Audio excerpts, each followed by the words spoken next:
Hi hello வணக்கம் நமஸ்தே எல்லாரும் எப்படி இருக்கீங்க? இன்னைக்கு நம்ம பண்ண போகிற டிஷ் எல்லாருக்கும் நிறைய பேருக்கு பிடிக்கும்னு நினைக்கிறேன். அதான் பருப்பு பொடி. பருப்பு பொடின்னா டிஃப்ரெண்ட் டைப் ஆஃப் பண்ணுவாங்க. ஒன்று தோரம் பருப்பு போட்டு பண்ணுவாங்க, அது சந்தி பொடின்னு சொல்லுவாங்க. உளுத்தம் பருப்பு போட்டு பண்ணுவாங்க, அது மினப்பொடின்னு சொல்லுவாங்க.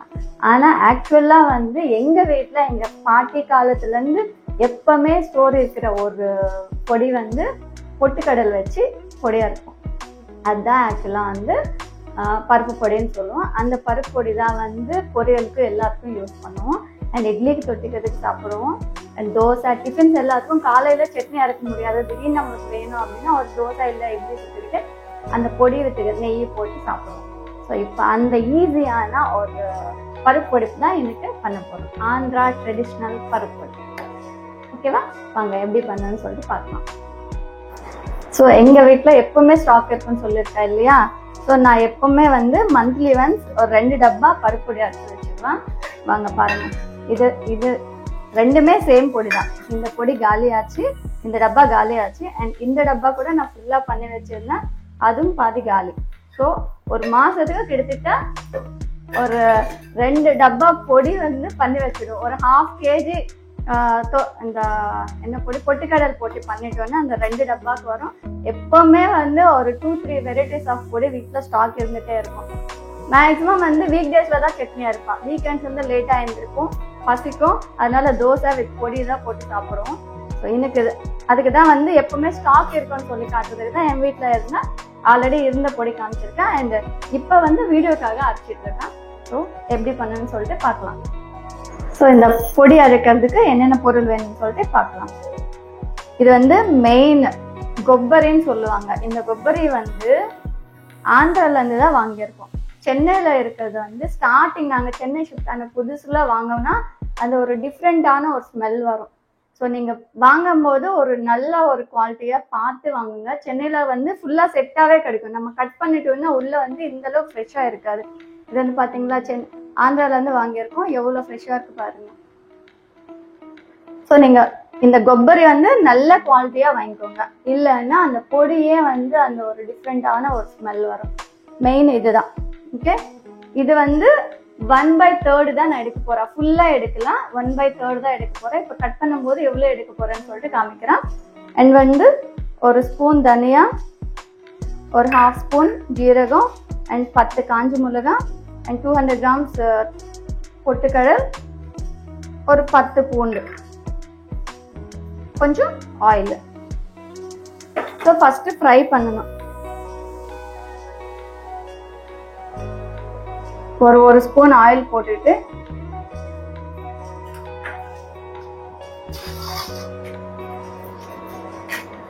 ஒரு 10 தான் காஞ்ச மிளகாய் எடுத்துருக்கேன். இந்த 3 தான் நம்ம ஃப்ரை பண்ணிக்கணும். காஞ்ச மிளகாய், தனியா அண்ட் ஜீரகம், இந்த 3 தான் நம்ம ஃப்ரை பண்ணணும். ஃபர்ஸ்ட் காஞ்ச மிளகாய் ஃப்ரை பண்ணதுக்கு அப்புறம் ஒரு பாதியில் நம்மளுக்கு காஞ்ச மிளகாய் ஃப்ரை ஆயிருக்கு அப்படின்னும் போது தனியா ஜீரகம் போட்டு ஃப்ரை பண்ணணும். மீடியம் ஃப்ளேம்ல வச்சுதான் ஃப்ரை பண்ணணும், ஹை ஃப்ளேம்ல வைக்காதீங்க. இப்போ பாதி மேல நம்மளுக்கு ஃப்ரை ஆயிருக்கு. இப்போ தனியா ஜீரகம் ரெண்டுமே போட்டு ஒரு 2-3 minutes ஃப்ரை பண்ணலாம். ஃப்ரை பண்ணும்போது நல்லா ஸ்மெல் வரும். நீங்க கொப்பரி குவாலிட்டி கண்டிப்பா நல்லதா பார்த்து வாங்குங்க. முடிஞ்சா திருப்பதி போனப்போ வாங்கிக்கோங்க, இல்லைன்னா காலஹஸ்தி போனப்போ வாங்கிக்கோங்க. உங்களுக்கு 2 ஆப்ஷன் கிடையாது அப்படின்னா சென்னையில ட்ரை பண்ணுங்க. ஆனா ஒரு நல்ல குவாலிட்டியா எடுத்து பாருங்க. அந்த ஸ்மெல் வராம கொஞ்சம் நல்ல குவாலிட்டி, நல்ல ஸ்மெல் வர மாதிரி இருக்கும். கெட்டு போனதா இருந்தா ஒரு ஏதோ சொல்லுவாங்களே, தமிழ்ல என்ன சொல்லுவாங்க, முக்க ஸ்மெல்லுன்னா கிடையாது. ஸோ இந்த அளவுக்கு ஃப்ரை ஆகணும். ஃப்ரை ஆனதுக்கு அப்புறமா ஆஃப் பண்ணிடுங்க. ஆஃப் பண்ணிட்டு ஆற வச்சிடுங்க. நல்லா ஆறுனதுக்கு அப்புறமா மிக்ஸி அரைக்கணும். இப்படியே சூடா அரைச்சிட்டோம்னா அப்படியே புகை மாதிரி வந்துடும். அண்ட் ஸ்டோர் இருக்காது சூடா நம்ம இது பண்ணோம்னா. நார்மலா இந்த பொடி வந்து 1 மந்த் கூட நல்லா இருக்கும், 1 மந்த் மேல கூட நல்லா இருக்கும். 1 மந்த்னா அந்த ஃப்ரெஷ்ஷா நல்லா இருக்கும். இதுல பெரிய டாஸ்கே வந்து இந்த கொப்பரி கட் பண்றது தான்.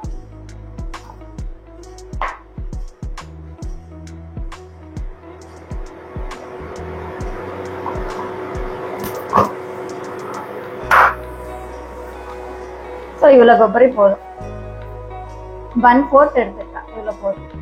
இந்த கிளாஸ் பொட்டுக்கடலுக்கு இது போதும். சோ இது வந்து நம்ம குட்டி குட்டி பீசஸா கட் பண்ணிக்கணும்.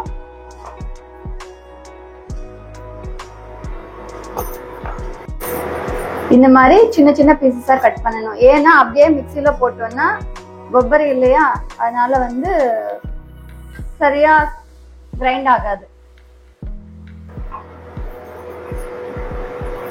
சால்ட் போட்டு அரைக்கிறேன்.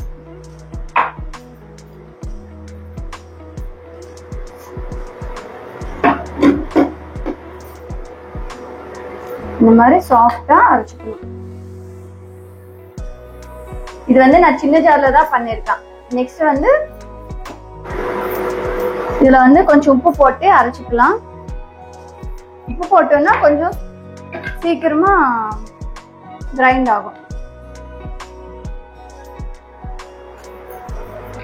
மிக்ஸி அரைச்சதுக்கு அப்புறம் இதுல வர ஸ்மெல்ல செம்மையா இருக்கு. தனியா, காஞ்சி மிளகாய் பாத்தீங்களா, இந்த அளவுக்கு கிரைண்ட் அரைச்சதுக்கு அப்புறம் நான் ஏன் வந்து கொப்பரி தனி ஜார்ல அரைச்சிருக்கேன்னா, சேம் ஜார்ல போட்டா இது வந்து அரைக்காது. சின்ன ஜார்ல போட்டு அரைச்சிட்டு அதுக்கப்புறம் வந்து நீங்க பெரிய ஜாருக்கு ஷிஃப்ட் பண்ணிக்கோங்க.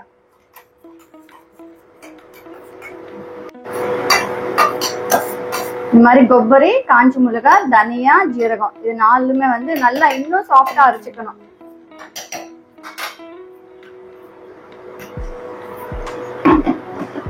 இப்ப வேணாம்.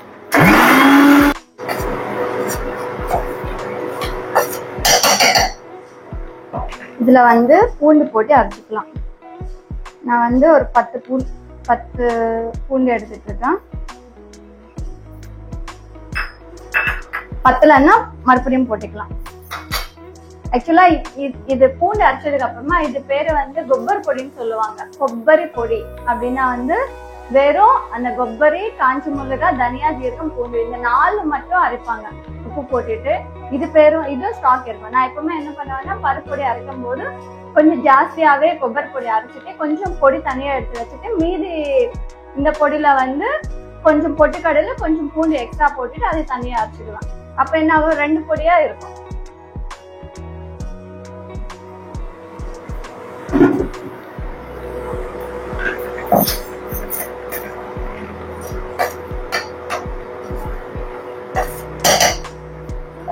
இது பேருதான் கொப்பரி பொடி.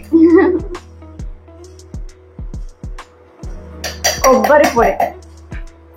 இப்ப இதுல என்ன பண்ணணும்னா, பொட்டுக்கடலை கொஞ்சம் கொஞ்சமா போட்டு, மிக்ஸி ஜார் பத்துமா பத்தாதான்னு தெரியல, நான் வந்து பாதிதான் போட்டுட்டு இருக்கேன்.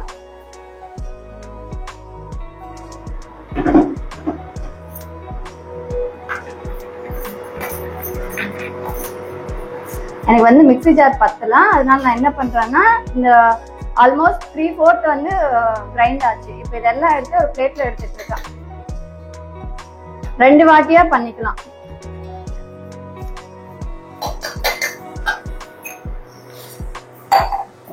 இந்த கொஞ்சம் பூண்டு கூட போட்டுடுறேன்.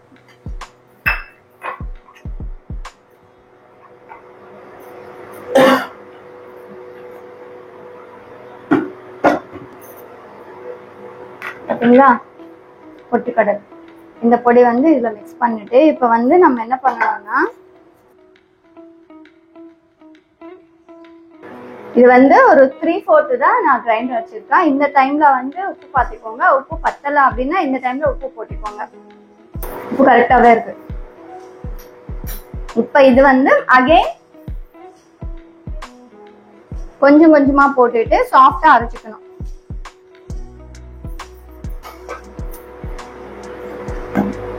ஒரு 2 பிளேட்ஸ் எக்ஸ்ட்ரா வச்சுக்கோங்க. எல்லாம் ஒரே வாட்டி மிக்சியில போட்டோம்னா அந்த ஜார் பத்தாது. நம்ம என்னதான் 200 கிராம்ஸ் எடுத்தாலும் பத்தாது. அப்படி இல்ல ஒரே வாட்டி நம்ம முடிச்சோம்னா ஒரு 5 காஞ்சி மிளகாய் போட்டுட்டு ஒரு 100 கிராம்ஸ் பொட்டுக்கடலை போட்டுட்டு கொஞ்சமா கொப்பரி போட்டு பண்ணிக்கோங்க. ஒரே வாட்டி முடிச்சு. நான் வந்து 200 கிராம்ஸ் பொட்டுக்கடலை எடுத்ததுனால எனக்கு வந்து 2 ஜார்ல பத்தாம 2 வாட்டி நான் மிக்ஸி அரைச்சிட்டு இருக்கேன்.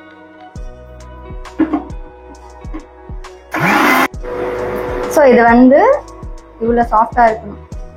நான் ஏன் கையில காமிச்சிட்டு இருக்கேன்னா கையில தான் தெரியும் அது சாஃப்டா இருக்கா இல்லையான்னு சொல்லிட்டு. பொடி வந்து இப்படிதான் அரைச்சிக்கணும். இப்ப நான் இது ஆல்ரெடி இன்னும் அரைக்காதது இப்படியே இருக்கு. இது அரைச்சது நான் என்ன பண்றேன்னா இன்னொரு பிளேட்ல எடுத்துக்கிறேன்.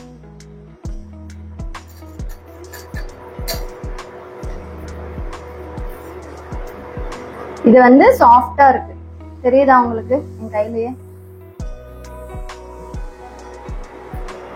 இது வந்து சாஃப்டா இல்ல. இப்போ இதுவும் அரைச்சிடலாம். இது வந்து இப்படி பாத்துக்கோங்க. பாத்துட்டு அப்படியே டப்பால வச்சுக்கோங்க.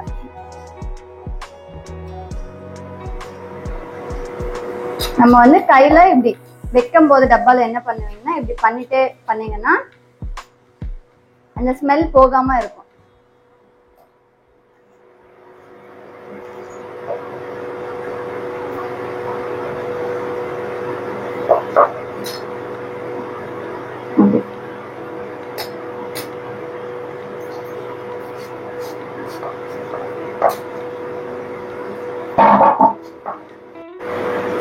ஸோ இதாங்க பருப்பு பொடி. சிம்பிள், ரொம்ப கம்மியான இன்கிரீடியன்ஸ். காஞ்சி மிளகாய், தனியா, ஜீரகம், இந்த 3 தான் நம்ம ஃப்ரை பண்ணணும். கொப்பரி, பொட்டுக்கடல், பூண்டு, சால்ட், மொத்தமா 7 தான். சால்ட்டோட சேர்த்து 7 ஐட்டம்ஸ் தான் இருக்கு. ஸோ ரொம்ப ஈஸியா இருக்கும் அண்ட் 1 மந்த் கூட ஸ்டோர் இருக்கும். இது வந்து ரைஸுக்கு நல்லா இருக்கும். பொரியல்ல அந்த கோவக்காய் பொரியல்ல போட்டா நல்லா இருக்கும். ஆக்சுவலா அந்த சைடு பொரியலுக்கு எல்லாம், எங்க சைடு எல்லாம் வந்து பொரியலுக்கு நிறைய யூஸ் பண்ணுவாங்க. இட்லி தோசைக்கெல்லாம் வந்து நெய் போட்டு மிக்ஸ் பண்ணி சாப்பிட்டா நல்லா இருக்கும். பசங்களுக்கு கூட ரொம்ப பிடிக்கும். என் பையனோட ஃபேவரட் பொடின்னு சொல்லலாம். அண்ட் ரைஸுக்கு கூட சூடான ரைஸ்ல பொடி போட்டு நெய் போட்டு சாப்பிட்டா ரொம்பவே நல்லா இருக்கும். ஸோ இதாங்க, இந்த வீடியோ உங்களுக்கு பிடிச்சிருந்தா லைக் பண்ணுங்க, ஷேர் பண்ணுங்க, கமெண்ட் பண்ணுங்க, மறக்காம சப்ஸ்கிரைப் பண்ணுங்க. தேங்க்ஸ் ஃபார் வாட்சிங். பாய்.